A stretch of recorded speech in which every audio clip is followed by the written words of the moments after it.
evening, everyone. Welcome to our court for this press conference. And this evening, we are being addressed by the Prime Minister of Barbados, the Honorable Mia Amor Motley. Prime Minister is joined this evening by the French Minister of State for Development, Francophonie, and International Partnerships, Christoula Zakopoulou. As you can see, the Prime Minister, as she's joined by the Minister, we will invite the members of the media who are present to engage with the principals following the address. At this point, I'll invite the French Minister to open the remarks. Christoula? Okay. Thank you very much, Prime Minister. I'm delighted to be here in Barbados, and I would, first of all, I'd like to thank you for your warm welcome, me and of course all my delegation. I'm delighted because Barbados is actually an incredible island, yet it had never seen a French minister before. And of course, I'm delighted because I know your aspiring Prime Minister very well, and I wanted to see the place which shaped her characters and ideas. Dear Mia, you are a powerful voice for the most vulnerable countries and beyond. You are a talented advocate for global justice, and you have made huge contribution to global awareness of climate injustice, of the need to drastically increase financial solidarity towards vulnerable countries, and most importantly, of the fact that those vulnerabilities are deeply linked to the current limits of our international financial system. We share your assessment of major global challenges, and most importantly, we share your determination expressed in your Bridgetown agenda to address the root causes of these challenges. Under President Macron's leadership, France and Europe have made major contribution to the fight for international solidarity and global justice. France has doubled its development finance over the last years. On climate finance, France and Europe do much more than they first share. Europe also played a key role, and you know this, to initiate the creation of a loss and damage fund at COP27. I could also evoke the response that France and, of course, the European Union are bringing to the health, energy, or food crisis. Every time our approach is to support the reinforcement of structural capacity in vulnerable countries to strengthen their long-term sovereignty. We did it to strengthen local vaccine production through the COVAX initiative. We are doing it to strengthen local agricultural capacities through the Farm Initiative, and we're doing it to support the emitters to phase out of coal out through the Just Energy Transition Partnership.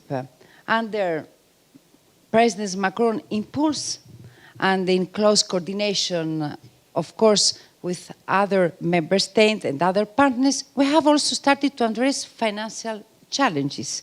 During the pandemic, the COVID pandemic, President Macron hosted a summit in Paris to support African economies for their recoveries. On that occasion, we initiated a movement that led to a G20 commitment to reallocate $100 billion of SDRs received by developed countries to more vulnerable ones. France has already reallocated 20% of its share and has committed to reach 30%. We must maintain the pressures on everyone else to take their part. But now, dear Prime Minister, we agree with you. It's the moment to go farther and to go faster. As you and President Macron have said on multiple occasions, we need to reform the international financial architecture. Now is the right time to act because we are facing overlapping crises, which are compromising our ability to reach the Sustainable Development Goals and exacerbating financial needs, particularly in developing countries. But it's time to act because current responses are too narrow and short-sighted and fail to address the structural challenges and long-term needs. And of course, because global awareness of the need to act is progressing every day. Political momentum is building up, as we can see through concrete examples. Since the annual meetings in Washington last October, we're making concrete progress on the much-needed evolution of the World Bank's instruments and mandate. The reallocation of SDR is progressing, and Barbados is a concrete example of that. The debate on debt treatment is moving forward. The debate on new recurrent sources of financing, such as taxation, may be soon relaunched. The action of inspiring leaders is moving us forward. And of course, the arrival of leaders such as President Gustavo Petro in Colombia, where I was last week, and Lula in Brazil, when, dear Prime Minister, you were last week, is also a sign of hope for global justice. So it's the time to build structural, long-term, and global solution. It's the time to address the root causes of global challenges and help us build a better and a fairer system. And we need to build new solutions together in the spirit of inclusive international partnership that I'm strongly advocated for. We are just determined, as you are, dear Mia, and we're proud to work with you and to push forward an ambitious agenda. This is why, after your meeting during COP27 with President Macron, it was a very important moment, and after this, in Bali, during the G20, he announced that the organization of a summit for a new global financial pact in Paris on the 23 of June. We have identified 4 topics on which we need concrete progress, and we are building also, we're thinking with the Prime Minister what else we can add. First of all, providing budgetary space and liquidity to vulnerable countries. This question deals with the debt treatment, SDR reallocation, but also with the overall evolution of the World Bank and other multilateral development banks. Second, supporting the development of local private sector in the most vulnerable countries to foster quality jobs and ensure long-term growth. Third, finding ways to scale up investment in green infrastructure in order to accelerate the green sustainable transition. And last but not least, we need to identify new ways to raise additional financial resources to address increasing needs such as climate adaptation and loss and damage. Those are very ambitious objectives, and to achieve them we need a collective engagement. This summit must be as inclusive as possible. All voices must be heard.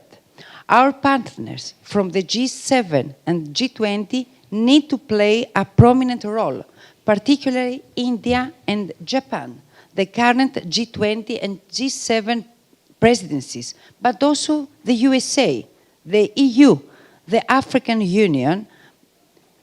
And as we just discussed, dear Mia, Barbados will play a central role in this summit. The groundbreaking bridge-down agenda you proposed will be a critical building block that will feed our discussion. So, ladies and gentlemen, and my dear friend, dear Prime Minister, dear Mia, I'm very happy to be here. It's the occasion to underline and strengthen our ambitious partnership between France and Barbados for global justice. You can count on France, dear Mia, and we are honored to count on Barbados and to count on you, too, as a friend, but most importantly, as a partner. Thank you very much. Thank you. Thank you very much, Madam Minister Crisula, my dear.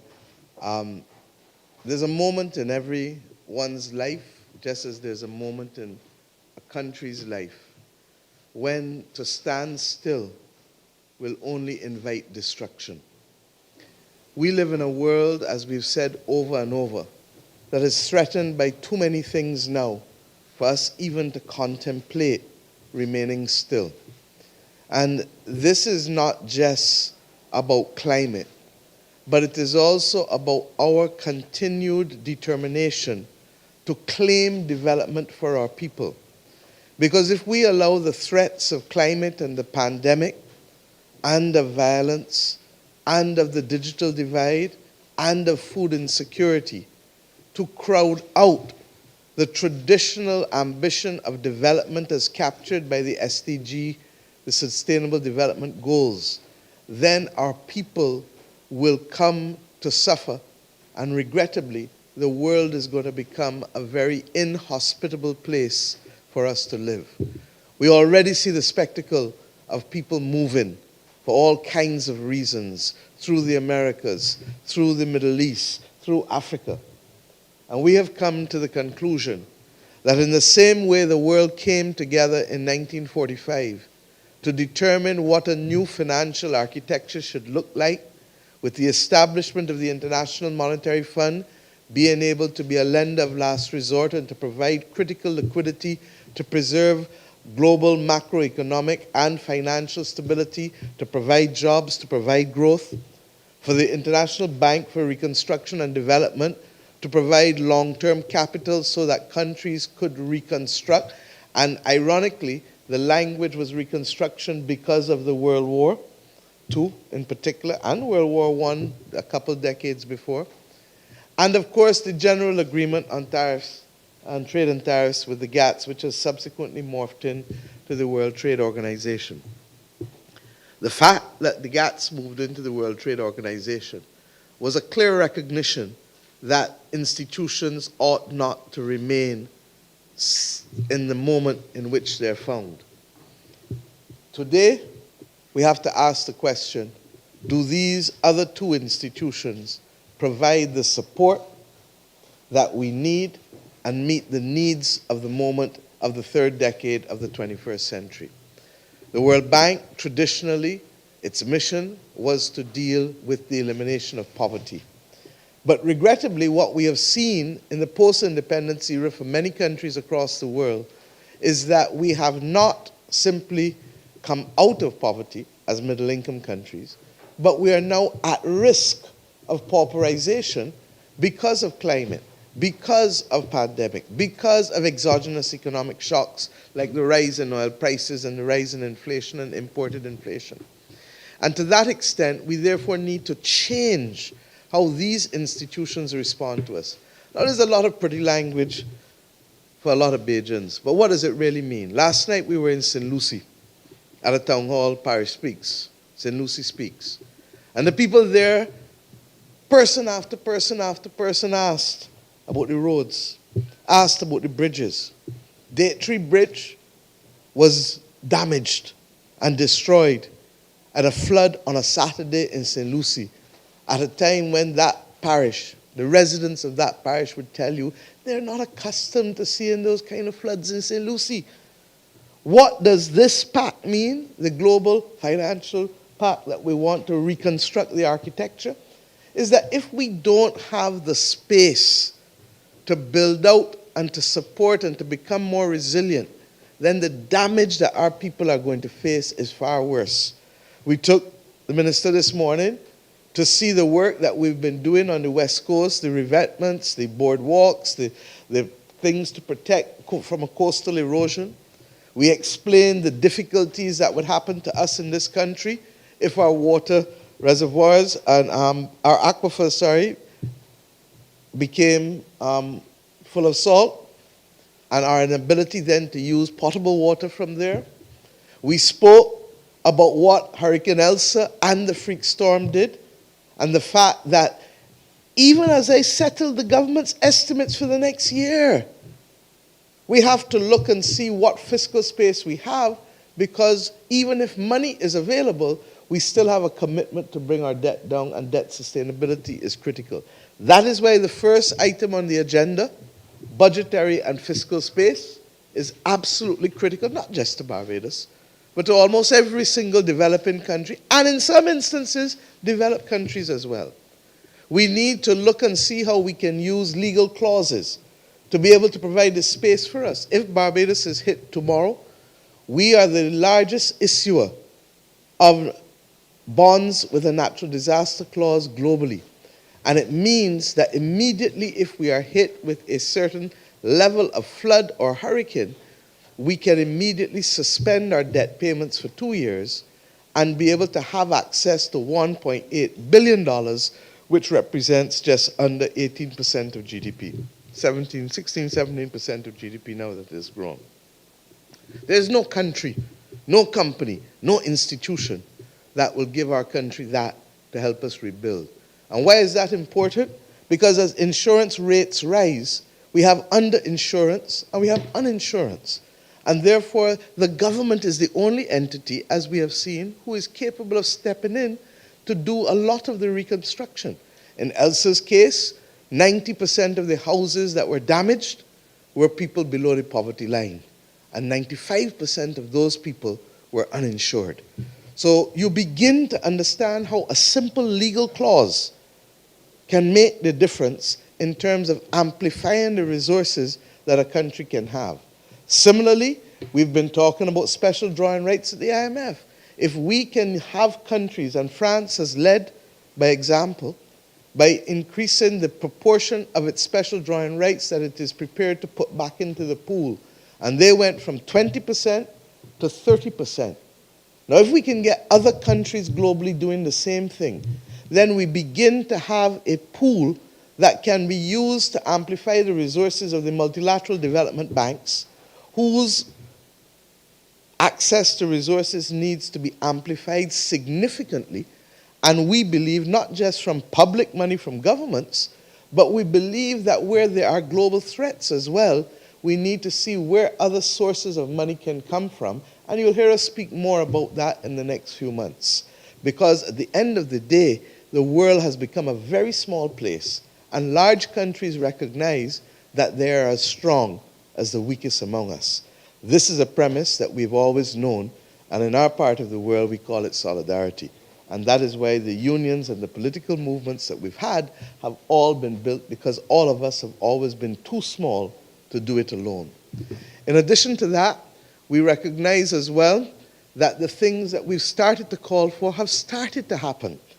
When we first settled the Bridgetown Agenda, we called for the Resilience and Sustainability Trust that the IMF has established. It is the first time that the International Monetary Fund has made long-term funding available to countries, and not on the basis of anything other than climate vulnerability. And why? It is seeking now to treat to the causes of the problem and not just the symptoms. And that is why we feel that the Bridgetown Agenda has been able to have some level of attraction for support across the world, across the community. As recent as last week in Buenos Aires at the CELAC meeting, the meeting of Summit of Latin American and Caribbean Leaders. That is the organization that has all of the countries in the region except the USA and Canada. And paragraph 10 of the Buenos Aires Declaration speaks specifically to the Bridgetown Agenda. The Cuba CARICOM Summit that we just had here in December speaks to the Bridgetown Declaration, Bridgetown Agenda. The Commonwealth Finance Ministers meeting speaks to it. But when we met in Egypt, President Macron was very enthusiastic. And I really want to thank my sister Chrysula, who has been an excellent Minister of International Partnership for France, and who has allowed us to build the platform through which we believe that our voices and our actions, working with all others, can help to make a definable difference to the global financial architecture that the world needs now. All of the tourism and travel-dependent countries of the world exhibited double-digit decline in the pandemic. and are still reeling from it and incapable of recovering in a hurry because it effectively caused them to go back, in some instances, 2 and 3 decades. In our case, it was 14%, but in the case of the Maldives and Aruba, they were between 25 and 30%. And this, therefore, for us, is an unacceptable situation because we know that just as we've seen greater heat waves in summer and greater ice storms in winter and pandemic with the COVID-19, the slow motion pandemic that you've heard me speak about with the antimicrobial resistance, the digital divide, the reality that 600 million people in Africa still don't have access to electricity. So for them, the concept of a digital divide is a bridge too far. These are the things that will make a difference to us securing the planet and securing the stability of countries, but more importantly, human security. And I believe that President Macron, his leadership and his voice, and that of France, as a G7 country, as a G20 country, as a member of the European Union, is critical at this point in time in helping countries like Barbados and others throughout Africa and Latin America and Asia and the Association of Small Island States to be able to be seen, to be heard, and to be felt. Because for too long, we have been peripheral to the discussion. And our condition has not been accepted because people haven't seen or felt it or heard it. And in the same way, for the last 3 decades, we've made the point that the World Trade Organization has literally been responsible for the decimation of our performance in agriculture and manufacturing, not because people were wicked, but because when our voices were trying to be heard, no one heard them. When we said we don't have the capacity to distort global trade in goods, we don't have the capacity to distort global trade in services. And Bajans may ask, why, how come years ago they used to have industry down in the harbor and all the women used to go down there and work, and all of a sudden the industry gone? It's gone because it wasn't competitive. Why all of a sudden the sweet potatoes that we used to export to the UK that fetched a premium in Selfridges, you saw sweet potatoes and you saw Bajan sweet potatoes at a more expensive price? Because our farmers no longer could be competitive because of the rules. All we are trying to do, and I know sometimes it's hard for people to understand, is if we don't have a hand in helping to shape the rules, then we become a victim of the rules. And we want to thank our partners with France, President Macron in particular, my dear sister Chrysula, our ambassador who is here with us as well, because at every stage we are going to need allies and we're going to need solidarity in this battle.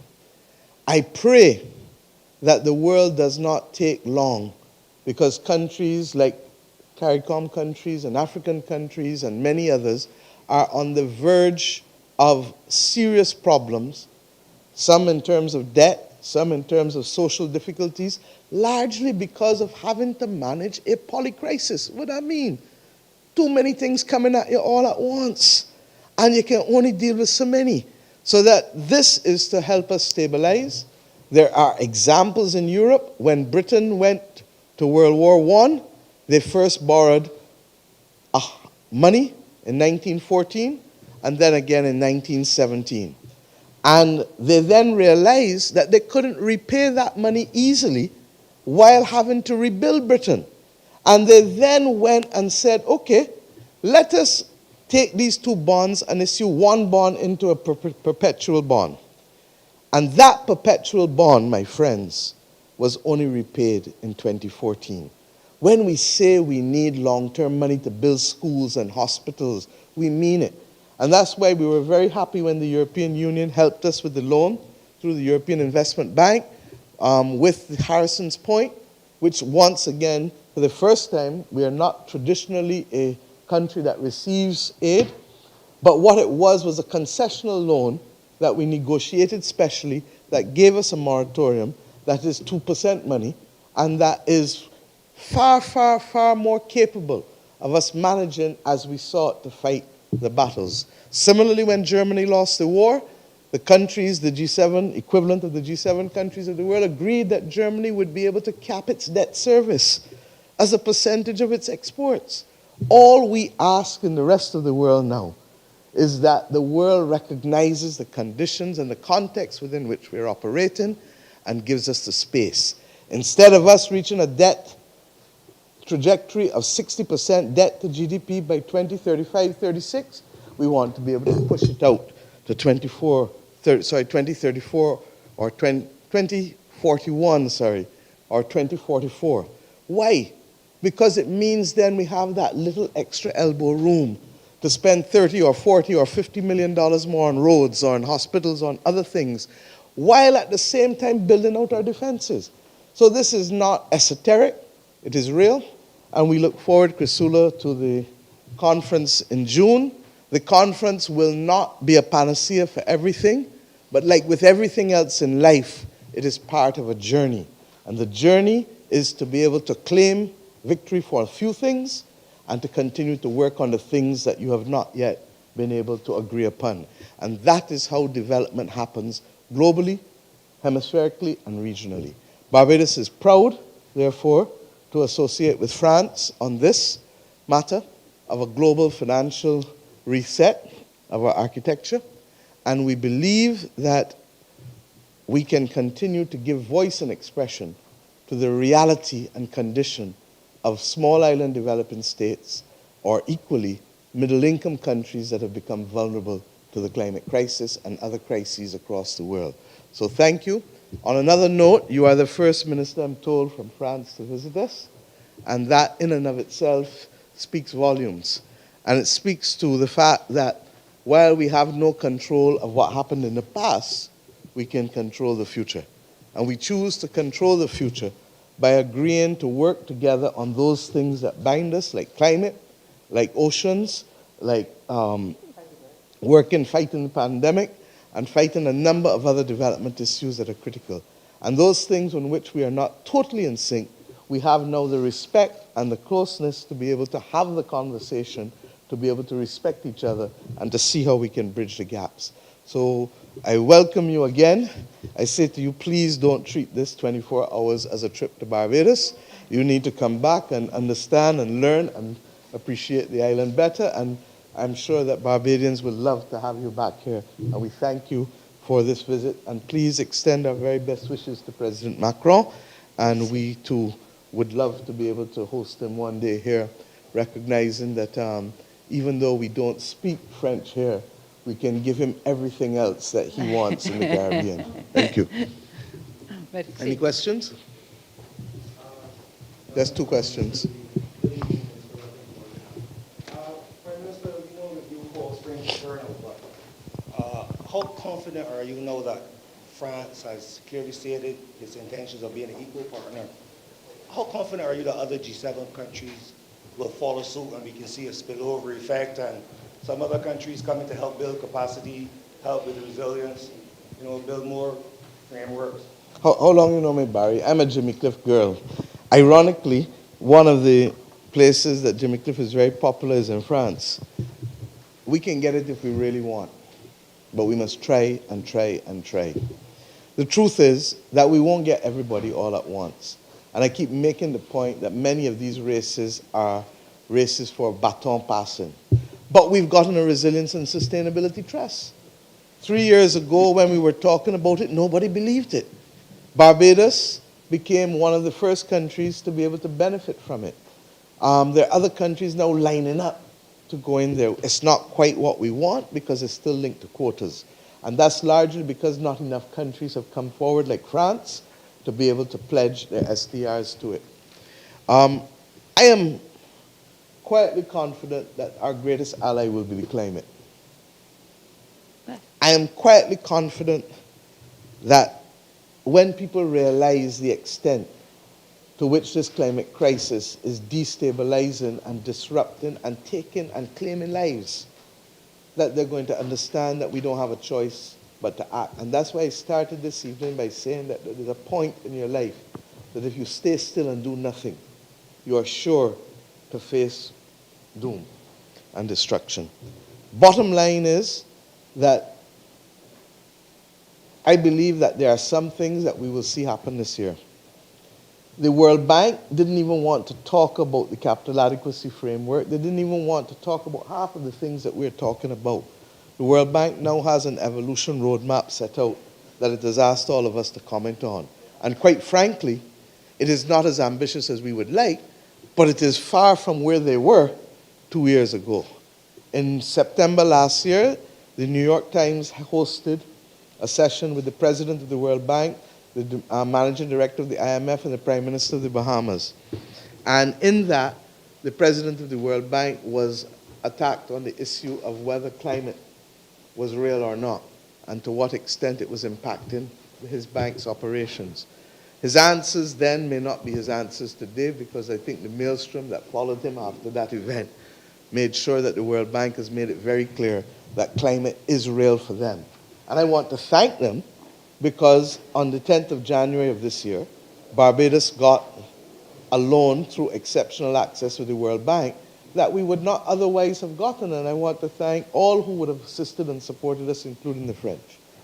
I say these things, therefore, to say to you that I expect some progress, but I also know that we live in the real world, and that battles sometimes have to take time in order to change. But as long as the world starts to get hotter, as long as 96 degrees in the shade is no longer the metric for heat, as Third World taught us, then we have problems. As long as Wyoming can come within 30 degrees of the temperature on Mars, then we have problems. And quite frankly, as long as we understand that, then I think that you'll see more action. Even if we don't immediately see it now, within the next few years, people are going to move to save the earth and to save the biodiversity and to save the soils. And if I can say, I'd like just to add something. You asked the Prime Minister, I think, if we can trust. I think the most important is the confidence. We are in front in this situation, and we have to face all together. You know me, I'm a doctor, and I know what it means during the pandemic. You see that a virus from China arrived and changed the life of everybody, of everybody. There's no rich, there's not poor. There's not big, there's not small countries. This is our world. That's why when